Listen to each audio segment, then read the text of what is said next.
I'm Andre The Beast, and welcome to the Andre The Beast Show.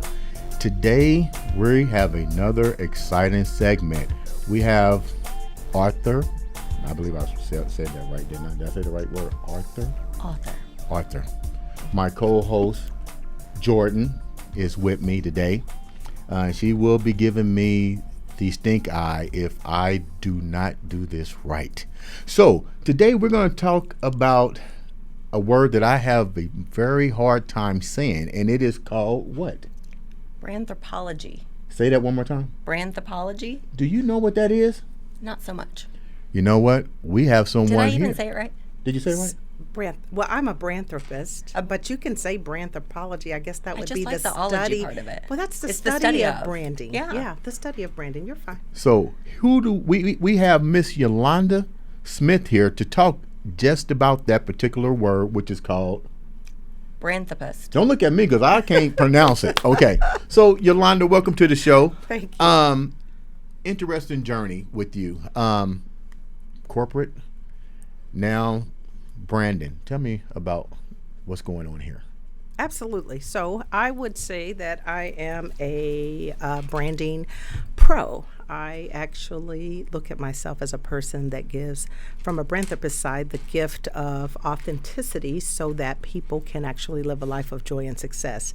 And we do that by helping them articulate their value, stand out, and live their life as they are and not as what others may want them to be. Is that difficult for people to do? Is it a craft? Is it something that people should already know how to do? What made that particular ideology come to you?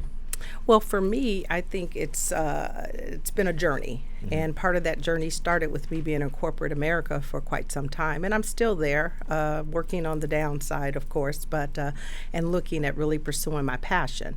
So what it all boils down to is how do you really get the reward that you want in any situation, and what does it take to do that?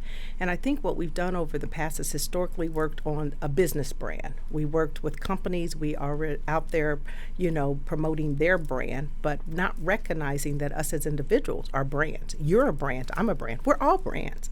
So the key is are you then intentionally and strategically managing your brand, or are you allowing someone else to do it for you? Explain that to me. When you say, so you're saying someone telling your story versus you telling your story. You got it. Sure. See, you're on it now. You're on it. So what it is, essentially what it is that if you think about what is a brand, so let's back up a second, because a lot of people don't really understand what personal branding is. And personal branding is really about how others view you. Yes, it's reputation, it's image, but in essence, we can boil it down to what do people say about you when you leave the room? When they're gossiping, is it positive or is it negative? Jason, what are you saying when I leave the room? You will never know. But essentially, that's what it boils down. It's the relationship that they have with you. So first of all, as we understand that, it's really about how you define yourself, how you articulate your value to others. What is your promise to others? Because the mistake will be made is that your brand is something you should sell, and that's not true. You can market your brand, but it's really about the value and the promise that you deliver to others. Because if you do that well, then that comes back in the reward of monetary relationships, things of this nature. So that's the brand piece. And a lot of people don't realize that they need one, and I was one of those people. When did you realize that you actually needed one? What was the things that inspired you to just wake up? Because I know we go way back, so I know your ability to impact the masses. I was one of those that was impacted by you as well. So what was the chain of events that actually led you to say, you know what, I need to brand myself? Because you're right, a lot of people Why did you want to? Yeah, why did you want to? So essentially, being in corporate America, what I saw is that I knew that I was very capable and competent, but I wasn't moving at the rate that I saw others moving, whether they look like me or not. I just didn't understand what was going on there. And what do you mean wasn't- move the rate? I didn't mean to cut you off. What do you mean like moving with the rate that you saw other individuals? Does that people mean getting advancement? promotion, that Okay. sort of thing. Okay. So I was going, but I was at a snail's pace and other people were going faster. And I'm like, well, how do they get to go faster? What am I missing here? And it wasn't until I was mid-career. So what I realized is that I didn't have a brand for one, but I also didn't have mentors, coaches, sponsors. And those are the three biggies that are important, particularly in corporate America. What were they again? Coaches, mentors, and sponsors. Okay. So those are people that can guide you, offer guidance. A sponsor is a person that will talk about you when you're not in the room. So when they're talking about talent and really, who's in line to get the next promotion and things like this, if you have nobody in there mentioning your name, then you're not there. Companies have what they call high potential, we call them hypo list. What does that mean? 'Cause That's you threw me. That's a list of individuals they've identified that they feel like can advance through the corporation in leadership roles. Oh, I'm on that list. So if you're not on that list, I'm on that list. well, you would think you were on the list. But all I'm corporate thinking, America does why was I not on the list, right? Okay. But it's those things. So if you're not a corporate recruit, and those are people that have been identified that they want to invest in, may send them to get their MBA and pay for it and do these sorts of things. If you are not in those circles per se, then you're left on the outside trying to figure out how to do it organically. Okay. Because you're not being told this is what I want you to do. So what I realized is that there's a handful of those people and a ton of people out there that are perfectly capable, smart, intelligent people who desire to move their career and just have no idea what they're supposed to be doing. Is this part of what we call playing the game syndrome? I mean, part of the game. I think that's a piece of it. So, but if you're not a part of that inner circle, certainly, then you've got to do some things. It's almost like not having a seat at the table. You better pull up your chair. Mm-hmm. That's what you have to do. And so the things that I teach as a branding coach and as a speaker and masterclass facilitator are, what do you need to be doing to make sure that you can get a seat at the table? And a lot of that goes around to really creating that brand so that you can stand out. If people can't recognize you for the expertise that you bring, what's your superpower? That's the thing that you do better than anybody else. If I were to give you an award, what would that award be for, right? Those are the things that you do well, but if you don't tell anybody about them, guess what? They never know. They never know. So what did you recognize is your brand? So for me, I mean, the passion is in teaching and educating and helping others to achieve their best. So that becomes my brand. I'm that person that likes to inspire and empower people. And so once I discovered that and I realized what I didn't have, I said, I don't want others to have that learning curve. So I'm going to tell you what you need so you can get in action and make sure that you're in position to be as competitive as anyone else. So that's the work that I'm passionate that. about. How does this transition into everyday life? I know there's the branding maybe for corporate to seek, I guess, in the corporate world, and does the same thing transition into the regular world? Is there a difference in between the branding? No. Your personal brand is your personal brand, whether it's personal or professional. Okay. And that's the thing that people do sometimes mistake. And if you mistake that, the challenge is you're going to confuse people.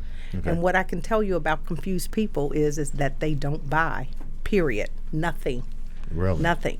So that's the challenge. So when you think about personally, you think about professionally, that's where it says bring your authentic self into what you do. You know, you got to come all in.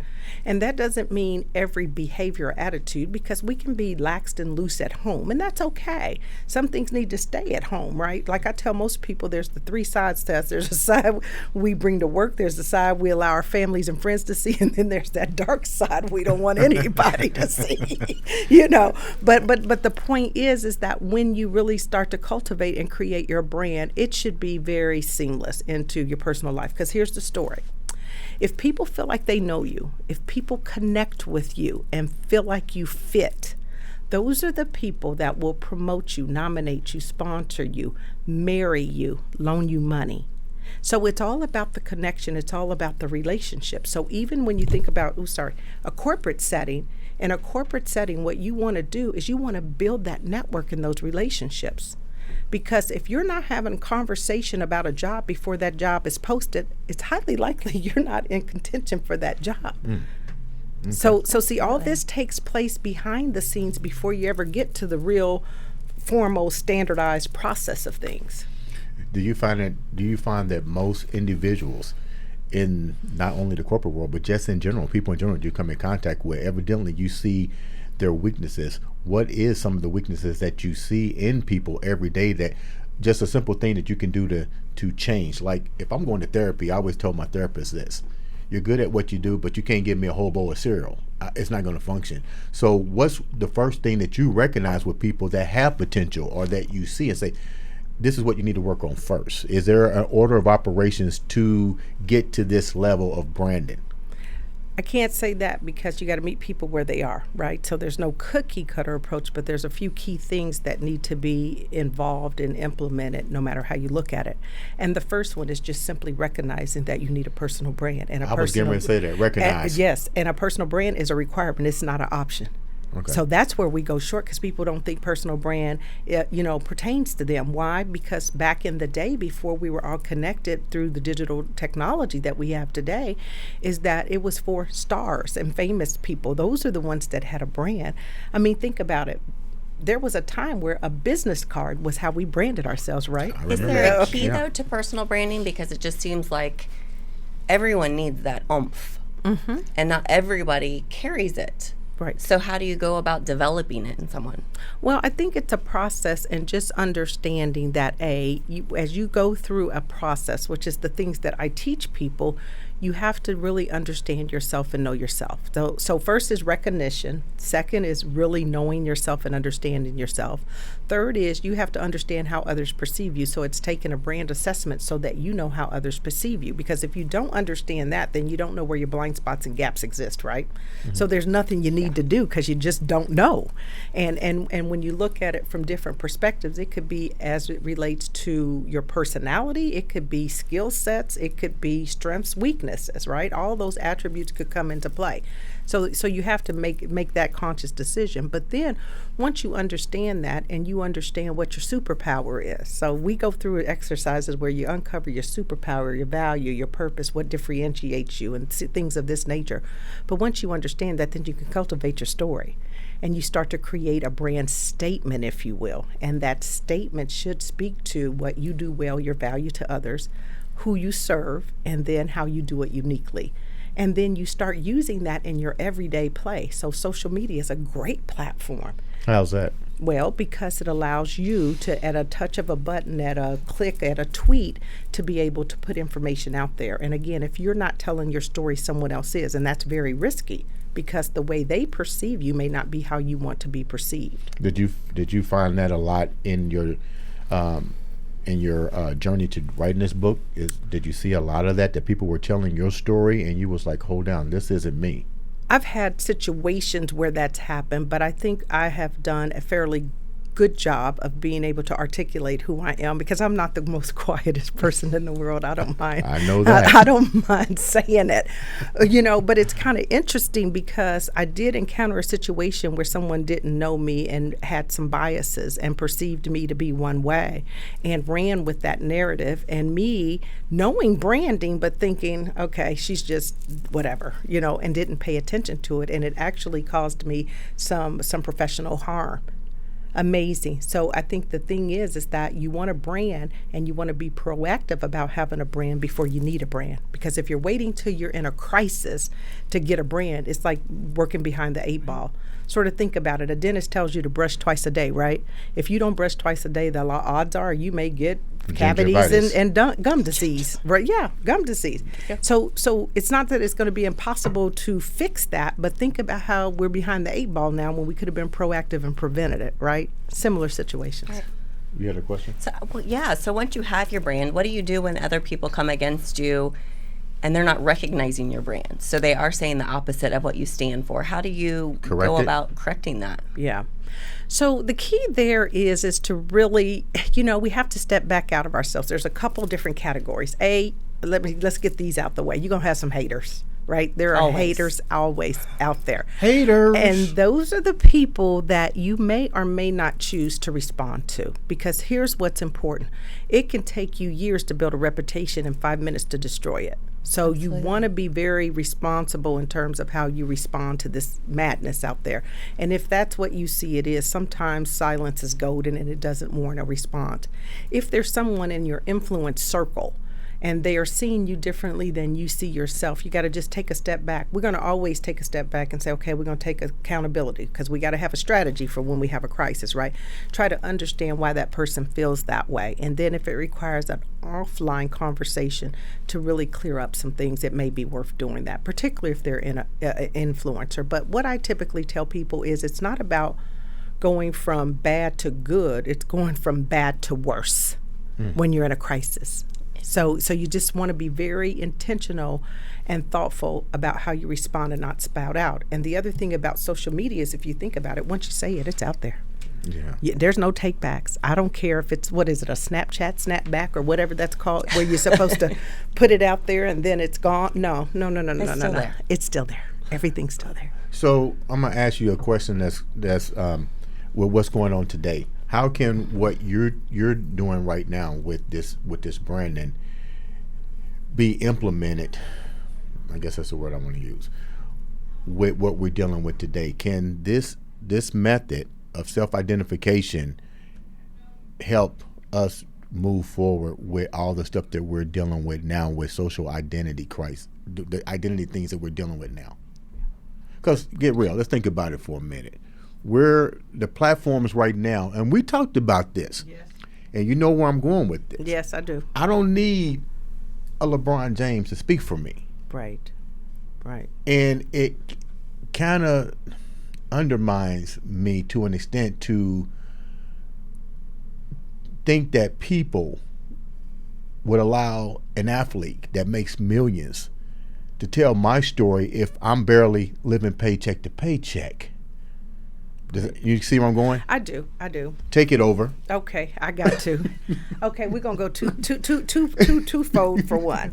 One is, in this environment, people can really be feeling isolated and fearful, right? Right. I mean, it's done that. That's part of the COVID piece of things, and so it's very important that you have visibility to your brand, so that you're not getting lost in the shadows. You're not feeling that isolation, which can result in depression and things of that. You have to stay connected. That's the number one priority, is somehow figure out ways to keep yourself connected and make sure that your boss or your employees know that you're there. So we need to show up. And I tell a lot of people, showing up means open up that Zoom, let people see your face, know you're there. We got to engage whichever way we can engage, because we're working from home. As far as the racial tensions that are existing today, that brings on a whole different dynamic, right? Because I think for me, having the experience of somebody coming in not knowing me and then having biases against me and deciding for me who I should be or who I should not be was very difficult, because I was on a very good trajectory at that point once I had discovered my plan to be successful. And so in corporate America alone, this is not an anomaly. This has been existing. We've been dealing with this from a racial standpoint. There is not equality. It should be, but for whatever reason, we exercise the privilege that's there, and other people get the opportunities when we don't. It's just a fact. And she came up against me not knowing me, but not knowing that I was a person that had a voice, and I wasn't letting this just go. So when you think about it from an athlete standpoint, I think we have a couple schools of thought, because, we don't necessarily always agree, Andre. I know. I think the athlete has the platform where a lot of us don't have the platform to speak for ourselves. I don't know if today they have the same experience, that we have when we are in a lower socioeconomic class, when there's social determinants that determine what we can have access to and don't have access to. And then there's a whole nother paradigm to this in terms of, if you think about the years of oppression and the years that people have been made to feel this way. So I'm going to share something with you, if you allow me to do this. So I wrote an email to some people at work, and what I wanted them to understand is that I appreciate the empathy, but you would never know what it feels like when you don't walk in our shoes, right? That's difficult when you don't walk in the shoes. But imagine waking up black, but you didn't ask to be black. You just were born black. God made you that way. But for whatever reason, you go through life mad because you're black, because feel like you've been ostracized for just being black. I mean, this is just being born this way, of no fault of your own. I'm not saying that you're out there doing bad things. I mean, we got bad people on both sides of the aisle. Sometimes it's magnified, or sometimes it's a little bit increased on, depending on the situation. But being black. And then you look at other people that have opportunities, but yet you're told that these opportunities are not for you. You don't deserve them. You don't have them. There's no hope. And this is generational. So that's called oppression, and people believe it. If I told you every day that you were ugly every day, you would start to believe you're ugly. Just like if we tell kids they're bad kids every day, you'd start to believe that. Well, it's the same.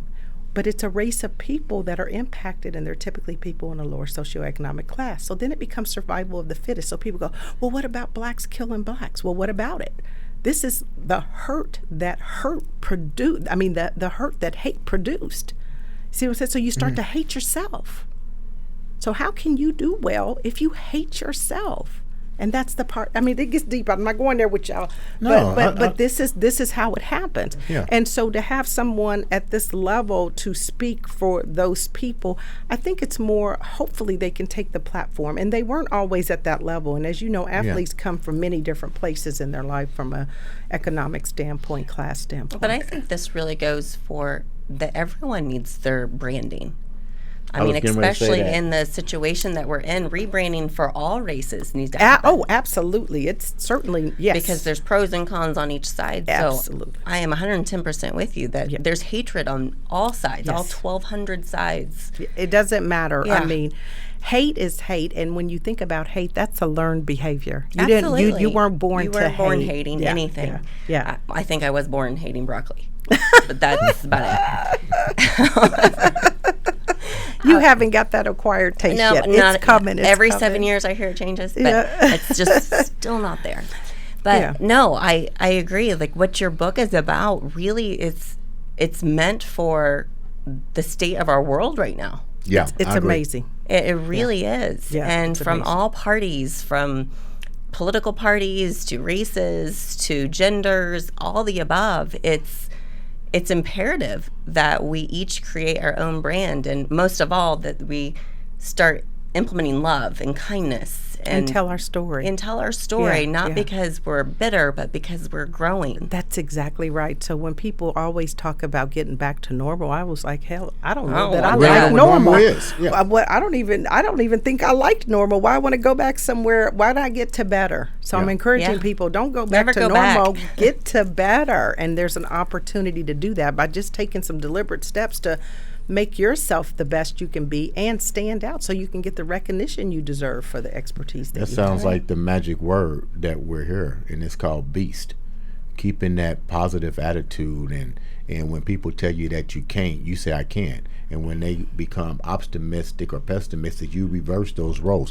But my question to you, this is a powerful book that I suggest everybody pick up and read. But more importantly than that, there had to be individuals in your life that made you, I'm going there. I was one of them, made you where you are. Tell me about that. Well, I think if you surround yourself with positive people and you surround yourself with people who love you and genuinely care for you, and when I say that, I don't mean people that are going to be your yes people. We need people to tell us when we're wrong.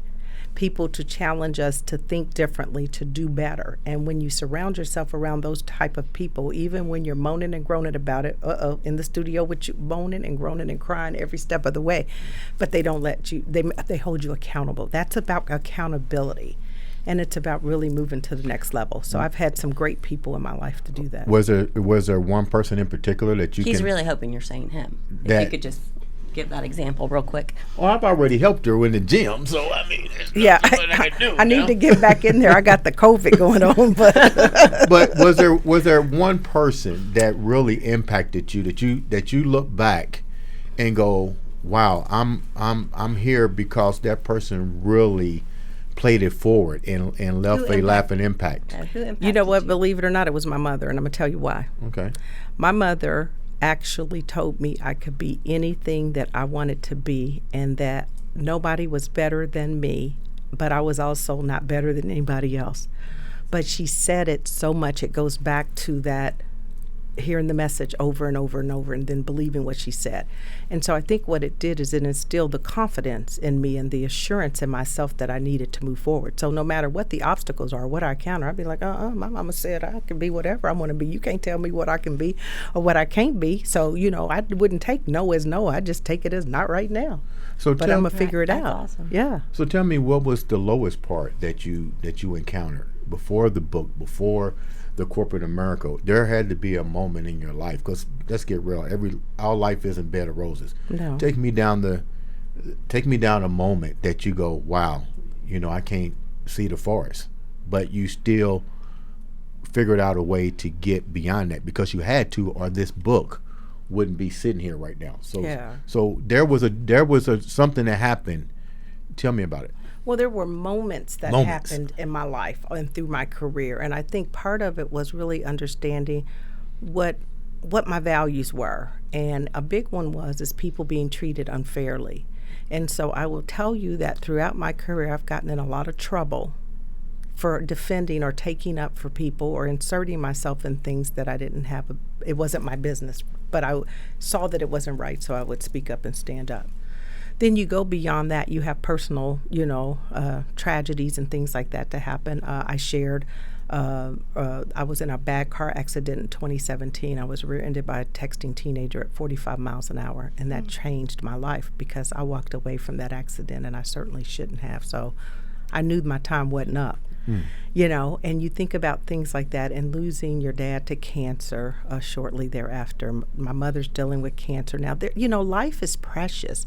But what it made me figure out is that at the end of the day, if I can help someone else, if I can inspire and impact someone else, not to be me, but be better than me, then my job will be well served. So I can walk away, and leave this life knowing that I left a footprint to empower others to be their best self. I think we just talked about that. I think Paul and David, that was on the last segment, they addressed that beautifully by calling it the ripple effect.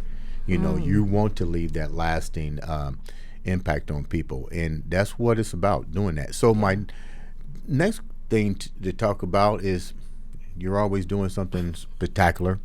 Tell me about this other book that you got coming out, or should I not have said it?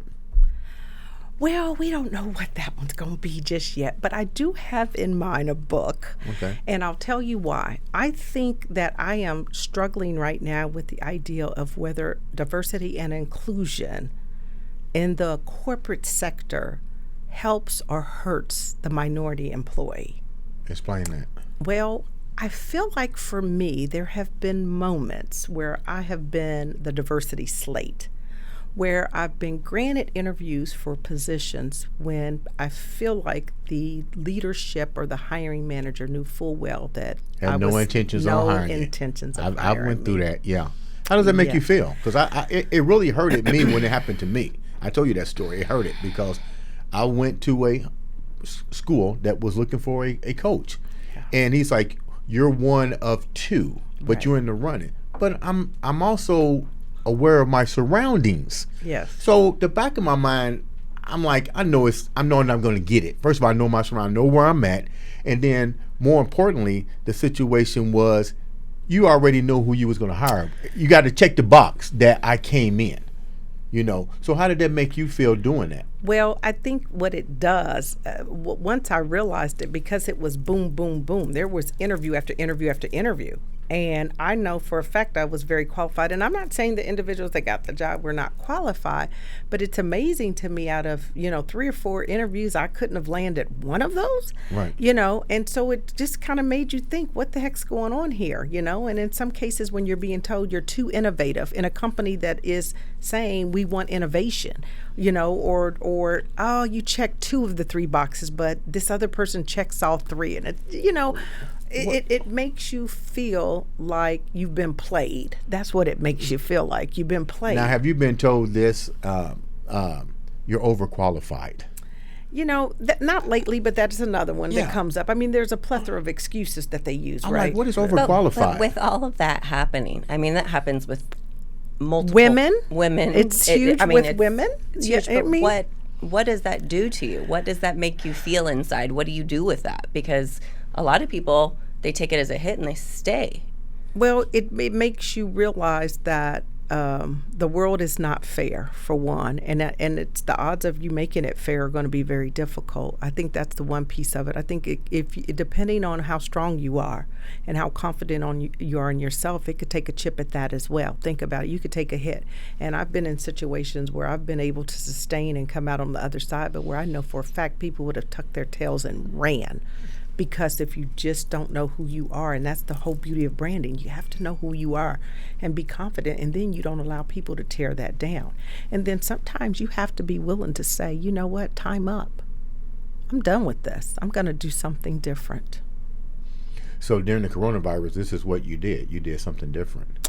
I started this journey. I've been doing this for a while, the personal branding as it relates, but then I got super, super serious after I went through those series of interviews and felt like I was deflated. I mean, because you go in hopeful, thinking you have really a shot at this. And then, you deflate me like that when I've been contributed so much and I know what I've done. You know what I mean?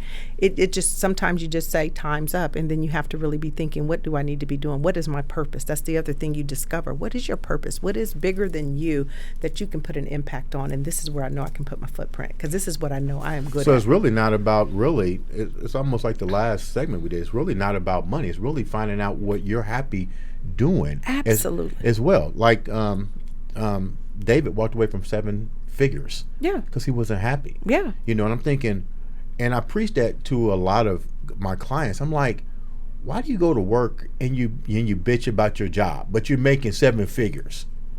Are you really happy? What is your self-worth? Is your self-worth going to work and getting a check and being miserable and yelling at your wife and kids because you hate to get up in the morning? I'm like, sometimes we sell our souls. I'm going to just tell you. You sell your souls for that almighty dollar, and you think you have to feed your family, and people condition you to believe that this is what you're supposed to be doing. We spend most of our time living our lives based on what other people say we should be doing versus what we feel and know we should be doing. You mentioned earlier, prior to us sitting down here, the 4 C's.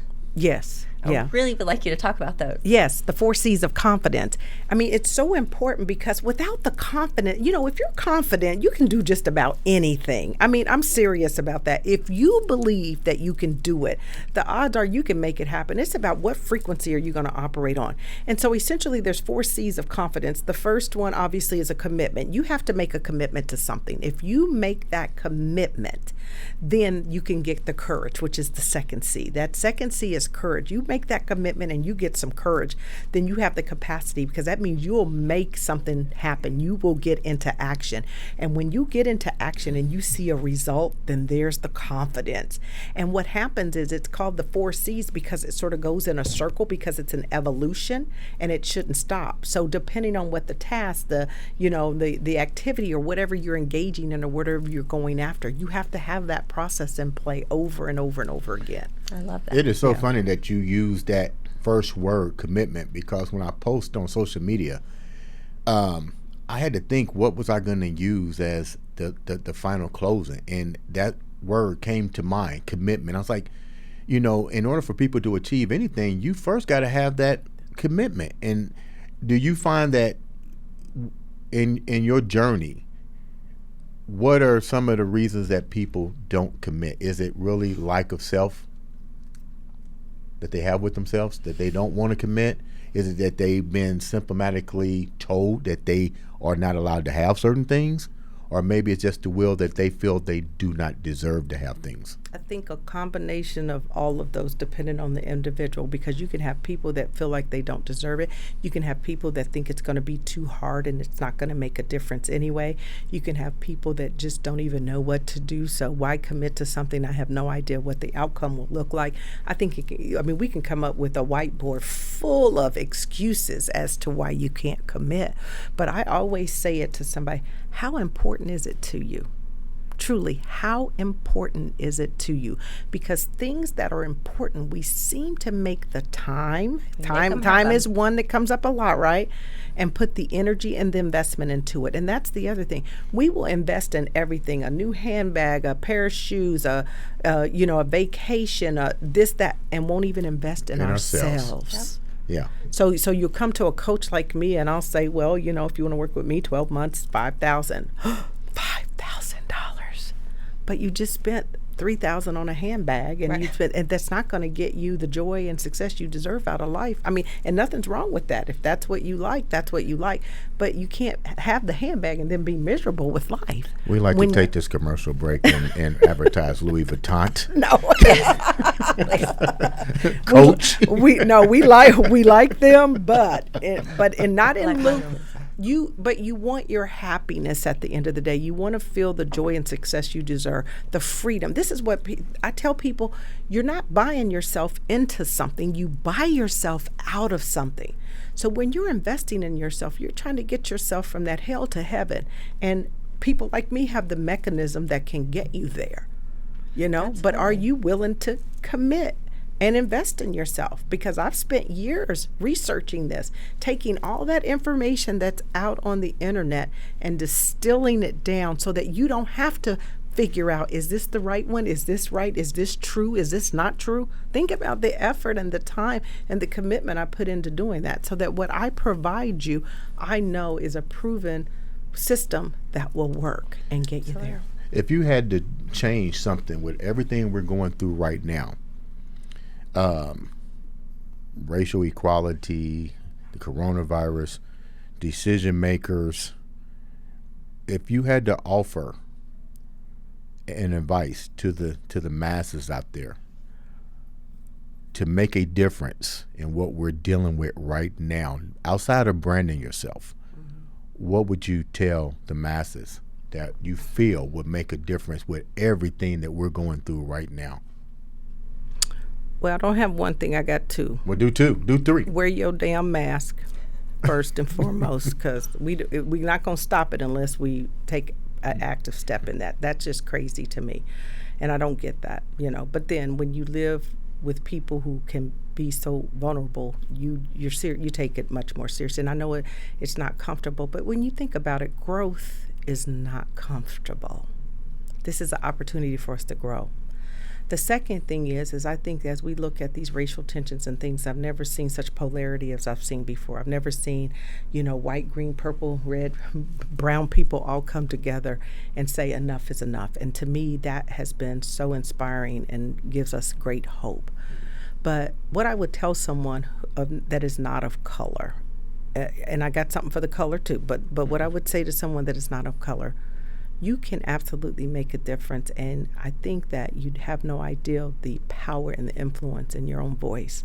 That if you see something, say something. Don't just let it happen. Say something. Because that's how we're going to stop incident by incident from this nonsense happening, and just say it's not fair, For our brown brothers and sisters, I think we have to have some accountability, and we need to stand up and say, okay, how do we do our part? Because there's no perfect nobody. You know what I mean? I like people and I judge people for who people are. There's black people I don't like. There's white people I don't like. It's just people I don't like, but it has nothing to do with the color of their skin. But if we can get to a place where we can recognize that everybody has value and we bleed and pee the same, and we're all human, and it's humankind that we're talking about, then we can make some changes. We can get to a separate place. But it's about accountability on our part too, to say stop the madness. We can do better, and let's just try to bring our community together to bring a level of education and awareness and hope where there is none. Because if we start there and just through love, things can happen. I believe that. Sounds great. With that, we're going to wrap it up. Great having Yolanda Smith here with her new book. Make sure Yolanda, how can we get this book? How can our viewers get this book? Yeah. So Reputation to Reward is on Amazon. Okay. Yes, it is. And if you want a signed copy, though, you can go to my website at yolanda-smith.com. Again, that's yolanda-smith.com, and I will personally sign a copy and get it to you. And you're also available for speaking. I know you got to be, because you're here today, so she is available through speaking. Yes. Speaking and coaching. Speaking and coaching. I'm a firm believer in your method. It's definitely beast going forward, playing it positive. Jordan, you got anything you want to add? I'm just really impressed. I'm so excited for you. Really I'm very impressed? excited for Thank you. you. So let's wrap up today's show. Thank you, Yolanda, for coming on. Thank you for having Tune me. in again for another episode of the Andre the Beast Show. Thanks.